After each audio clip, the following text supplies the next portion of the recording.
After a decade of being treated like I didn't exist, my estranged relatives arrived unannounced at my gated estate. I opened the door with a polite smile, and what I said next made them freeze in shock. "Hey Reddit, I'm Ray 40F, and this is a story I never really thought I'd tell, partly because I didn't think anyone would believe it, and partly because I spent years convincing myself that some doors, once closed, were better left that way. But here we are. And for the first time in a long time, I'm ready to open that door, not just for them, but for you too." This story doesn't start with revenge. It starts with absence. I grew up in a family where silence was louder than anything else. The kind of house where you were either praised too loudly or ignored completely. My older brother Damien, 43M, was the center of my parents' universe. My younger sister Lacey, 36F, was their delicate treasure. And me? I was the one they forgot to call for dinner half the time. We lived in a modest brick home in a town where people prided themselves on reputation more than reality. My father, Lionel, ran a local contracting business passed down from his father. My mother, Rosamund, was the kind of woman who smiled sweetly at church on Sunday morning and then spent the rest of the week reminding her children which one of them mattered most. Damien, of course, could do no wrong. He once totaled his car at 17 and told our parents it was because he swerved to avoid a dog. No one questioned the story, even though I'd seen the dented mailbox and the empty beer bottles in the back seat. He got a brand new car the following month. Lacey was their pet project. Our mother dressed her like a doll, put her in ballet, art classes, piano lessons, even though she had no interest in any of it. She got praised just for showing up. I, on the other hand, could bring home straight A's and hear nothing more than a mumbled "good," while my father flipped the channel on the TV.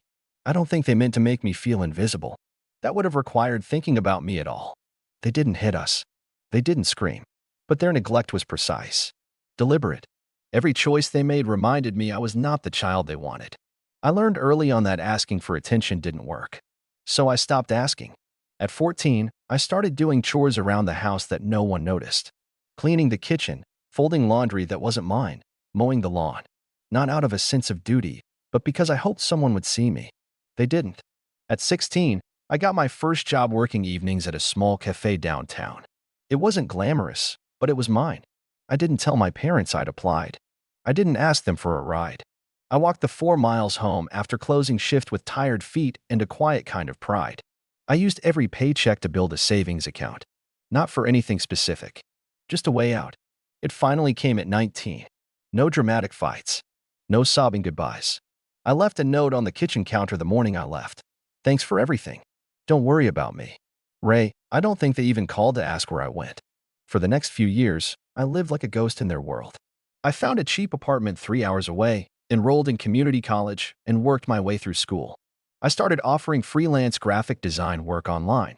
Late nights, early mornings, lots of quiet hours spent building something that nobody else believed in. Nobody but me. I got better. Clients started coming back. Referrals trickled in. By my late 20s, I built enough of a reputation to register my own design studio. I specialized in branding and interior design for small boutique businesses, people like me who wanted something of their own. At 34, I bought a property I never thought I'd be able to afford. A quiet estate on the coast, old and slightly weather-worn, but solid. It had tall stone walls, iron gates, and a winding driveway that led to a house with creaking floors and high-beamed ceilings. I spent the first night there on a mattress on the floor, listening to the sea and letting myself believe, truly believe, that I was safe. I made a life for myself. A real one. I planted a garden. I hosted quiet dinners with close friends. I kept a shelf of thank you notes from clients I'd helped over the years. No one in my family ever saw it. They didn't even know where I lived. That suited me just fine. Until Lacey called. It had been years. I hadn't heard from her since a stiff holiday card that arrived 3 winters prior. No message, just her name and a photo of her with some man I didn't recognize. "Ray." Her voice crackled over the line like she wasn't sure if I'd pick up. I hesitated. "Hey, I know it's been a while." "Yeah, it has." She jumped straight into it. "I'm getting married." I didn't know what to say. Congratulations felt too distant. Questions felt too fake. So I just listened. "I want you to be there," she continued. "It would mean a lot." She didn't mention our parents. She didn't mention Damien. But I heard it in the silence. This wasn't just about wanting me there. It was about proving something to someone. Still, I went. I packed a modest dress, took time off, and drove to the venue, a sprawling countryside hall that looked like it had been plucked from a wedding magazine. I was greeted at the door by a young girl holding a clipboard. Name: Ray. She blinked. Flipped pages. Oh. You're at table 12. I smiled politely, but I already knew what that meant. I found my table tucked near the back. Lacey was radiant, of course. The ceremony was tasteful, but I didn't belong there. I caught Damien's eye once. He glanced over me and kept walking. My mother looked me up and down and said, "You've filled out." I suppose that happens when you're not running around so much. I smiled. Said nothing. My father asked me if I was still doing the computer stuff. He didn't wait for an answer. At the end of the night, I left the gift I'd made, a hand-drawn rendering of their wedding venue, professionally framed, on the gift table. No one said goodbye. That was the last time I saw them. Until last month. It was a Thursday morning. I was home, barefoot in the kitchen, sipping tea while checking design proofs on my laptop. It was quiet. Peaceful. Just how I liked it. Then my security system pinged. Motion detected at the gate. I glanced at the screen on the wall and froze. There they were. My parents. Damien. Standing outside the gate to my estate, dressed like they'd come straight from brunch at some country club. No Lacey. Just them. I watched them on the screen for a long time before I pressed the intercom button. Yes. My mother leaned in, squinting. Ray, dear. We've been trying to get in touch. We thought we'd drop by. I didn't answer right away. I looked at their faces, lined, expectant, unfamiliar in a way that made my stomach twist. We just want to talk, Damien added, giving the camera a grin I'd seen 100 times before. That same patronizing, smug look he wore whenever he got away with something he shouldn't have. I should have shut it down. Told them to leave. Instead, I opened the gate. And when they stepped inside and laid eyes on the life I'd built, the gravel path, the restored facade of the estate, the silence and beauty of it all, they paused. My father actually stopped walking. My mother's smile tightened. Damien blinked, just once. I stood at the door, hands folded, smiling politely. Welcome, I said, my voice calm. Let's not pretend this is a social call. What exactly is it you want? Their reaction told me everything I needed to know. Damien was the first to speak, of course. He always was. He adjusted the sleeves of his pale blue button-down like we were about to sit down for a business lunch, not a confrontation a decade in the making. We just wanted to catch up. It's been so long. I tilted my head slightly and kept the polite smile on my face. I wasn't going to make this easy for them. 10 years, I said. Give or take. My mother, ever the actress, clasped her hands and gave a sigh that I'm sure she thought made her look maternal. Oh, Ray, don't say it like that. Families drift apart sometimes. But we're still family. Funny how that word, family, only came up when they needed something. When I was sleeping in my car during my 3rd year of college, they weren't my family. When I sent them invitations to my first solo exhibit and got silence in return, they weren't my family. But now? Now that they'd seen the house, the gates, the gravel driveway, and the glass sunroom, now they remembered we shared a last name. I stepped aside and motioned toward the entrance. You can come in, if you'd like. My father made a faint grunt of acknowledgement, walking past me without so much as a glance. My mother followed with a rehearsed smile and Damien gave me a tight-lipped nod, like he was doing me a favor by accepting the invitation. They stepped into my home like they owned it. That part didn't surprise me, but it still stung. The foyer was large and open, with warm chestnut floors and skylights that bathed the space in natural light. They took it all in with careful, greedy eyes. Nice place, Damien said, as if I'd just bought a used car he might consider borrowing. This house must have cost a fortune, my father added, his voice casual but probing. I led them into the sitting room, where the fire crackled gently and 2 tall bookshelves framed a set of armchairs. I made no offer of tea, no offer of snacks, just silence. My mother took the liberty of sitting down and crossing her legs, smoothing out her skirt like she belonged here. It really is lovely, Ray. You've done well for yourself. I know, I said simply. Damien raised his eyebrows. He wasn't used to hearing confidence from me. Growing up, I was the quiet one, the one they trained to be invisible. Their favorite version of me was the one who didn't talk back. Not anymore. So, I said, folding my arms, what's this actually about? My father cleared his throat and gave a short, clipped smile, the kind he used when he was about to lie. Well, your brother's business has been going through a bit of a rough patch lately, he began. Just some unfortunate timing. Market changes, new regulations. Nothing he can't fix, of course, but it's been tough. Damien cut in. And we figured, you're doing well, clearly. We thought maybe we could work something out. There it was. The real reason they came. Not to reconnect. Not to apologize. Not even to see if I was happy or alive. Money. My mother chimed in, her voice syrupy. We know how smart you are, Ray. You've always been good with those tech things. But this is about family now. We need to stick together. Help each other. I let the silence hang in the air for a moment. Then I turned to Damien. What happened to the restaurant? I asked. He blinked. Which one? I gave a soft laugh. Exactly. How many of them failed? 3. 4? You got funding for every one of them. Our parents dipped into their retirement, remortgaged the house. And now you're here, asking me to bail you out. My father's face turned a shade darker. There's no need to be hostile. I'm not hostile, I said calmly. I'm just not stupid. They shifted uncomfortably. My mother glanced at the art on the walls, most of it my own work, like she was already calculating how much she could get for it. And Lacey? I asked, eyes locked on my mother now. She didn't come. What? There was a pause. Damien finally muttered. She doesn't speak to us anymore. I raised my eyebrows. That was unexpected. Something about feeling overlooked. My mother said lightly, waving her hand as if dismissing a fly. You know how emotional she can be. That was rich, coming from the woman who used to tell me I was too sensitive whenever I got upset, that she forgot my birthday. I turned to look at them, all 3 seated now, pretending this was a normal family visit. Tell me, I said, when was the last time you thought about me without needing something? My father opened his mouth, closed it again. My mother looked away. Damien tried to play the reasonable one. Come on, Ray. Don't be like this. You've obviously done well for yourself. We're just asking for a bit of help. It's not like we're strangers. I met his gaze squarely. You are, I said. You're strangers who share my DNA. That landed. My mother actually flinched. My father's jaw tensed. Damien gave a dry chuckle, trying to act unbothered, but his knuckles were white against the arm of the chair.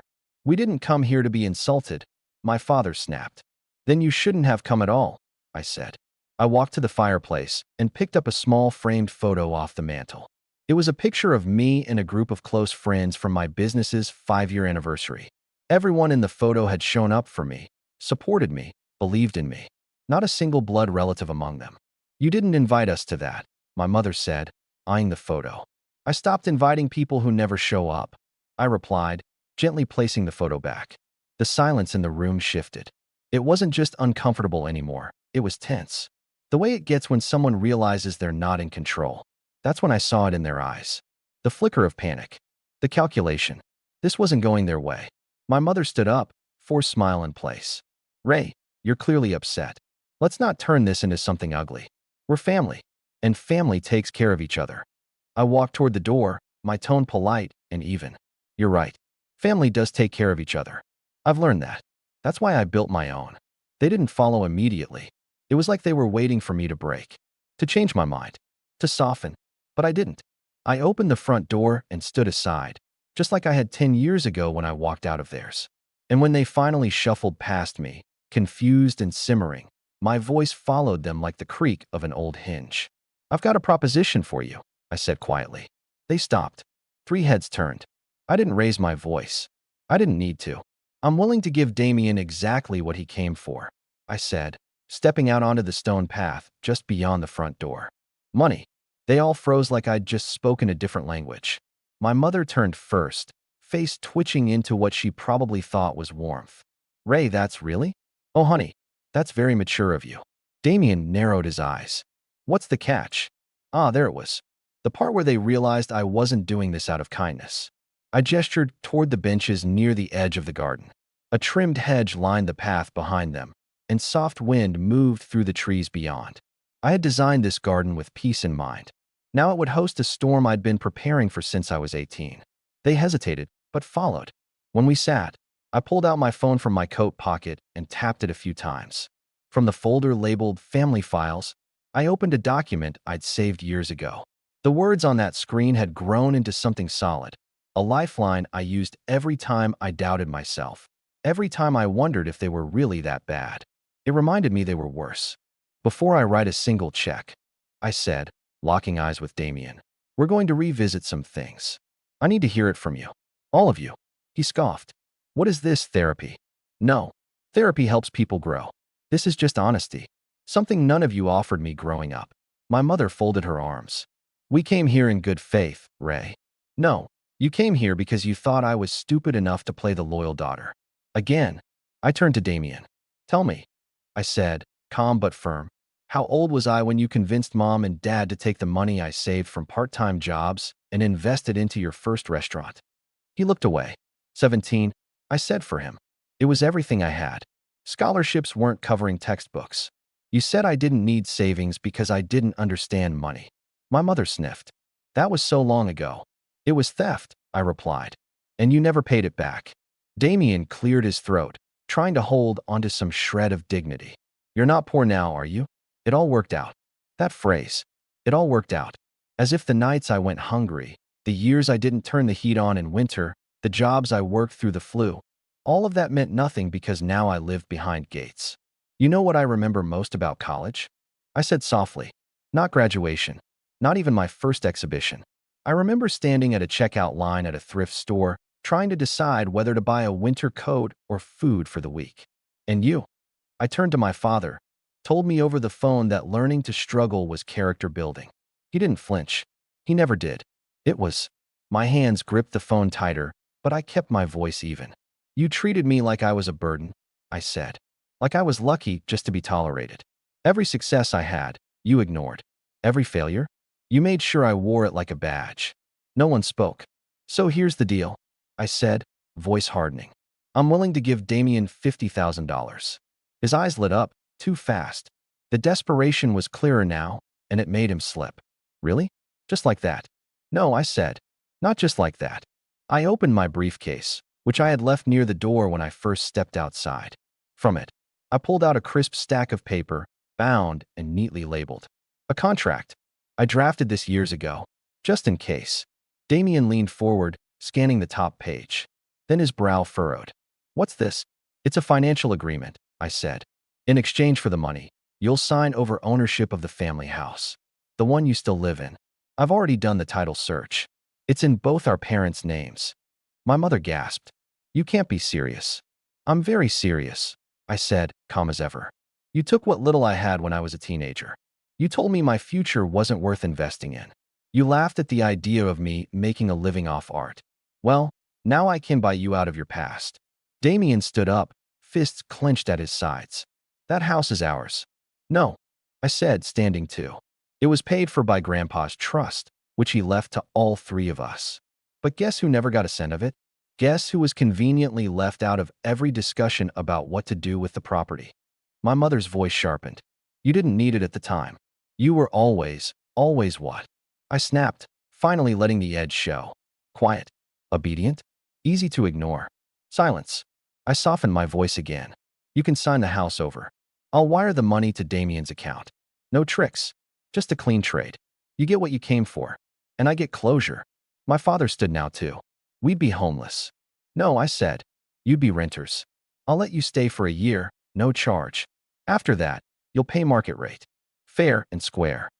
Damien's face turned a dangerous shade of red. You're out of your mind if you think we'd hand over the house just like that. Then we're done here.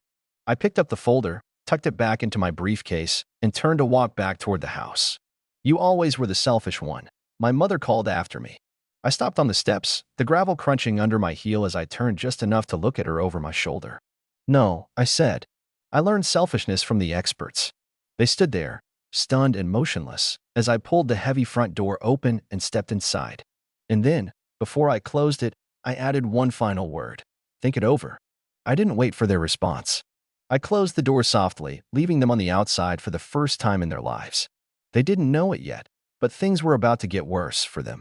The days after their visit stretched out longer than I expected. I let them stew. I wanted to see what kind of desperation would bubble to the surface. First came the calls. My phone rang nonstop for 3 days, Damien's number, my mother's, then my father's. Each time I ignored them.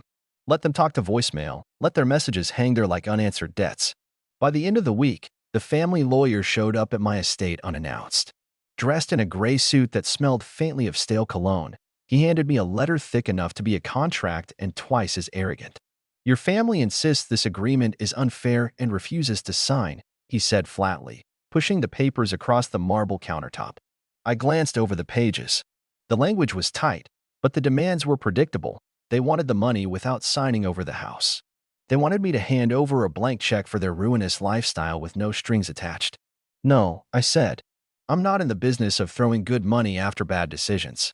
He frowned but nodded curtly, then left without another word.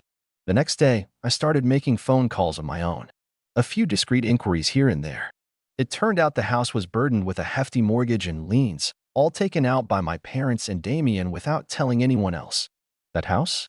Their safe haven? It was on the brink of foreclosure. I smiled quietly to myself. It was time to play their game. I called my bank and arranged for a transfer of the $50,000, but instead of wiring it to Damien's account, I made it contingent on two things: the signed contract and full disclosure of every lien and loan connected to the house. No exceptions. When Damien got the call, his voice cracked with frustration. "This isn't how business works," he growled. I responded coolly, "This is how business works when the other party has a history of theft and lies." I sat back and waited. Days passed. No response. Then came the text from my mother. Thinly veiled threats wrapped in false concern. "Ray, think of the family. Think of the legacy." I ignored them. Then the emails from Damien, pleading and insulting in the same breath, demanding respect and calling me cold-hearted. But the real blow came when my father, desperate and cornered, showed up one evening at my gate. The guards didn't let him in, so he paced the driveway, shouting things about family and debts. I watched from the balcony, cold and detached. That night, I sent an email to my lawyer friend who specialized in property law. Within a week, every lien was exposed and contested. I arranged for the bank to call in the mortgage if the contract wasn't signed by a set deadline. The pressure was mounting. My parents had no choice but to meet. The day of reckoning came. They arrived again, faces drawn and defeated. I met them at the door. No smile this time, only the calm certainty of someone who holds all the cards. "This is your last chance," I said. "Sign the contract, transfer the house, and I'll release the funds. Otherwise, the bank forecloses and you lose everything." My mother's eyes welled up, but I saw no remorse. Only fear and calculation. Damien spat out, "You're ruining the family." "No," I said firmly. "You did that a long time ago. I'm just finishing the job." They signed. Every line, every clause, under my watchful eye. And when the papers were filed, I arranged for the house to be put on the market immediately. They begged to stay for the final year rent-free. I declined. Instead, I offered a settlement to Lacey, the sibling who had fled the toxic circus years ago, and quietly helped her start fresh with funds they never gave her.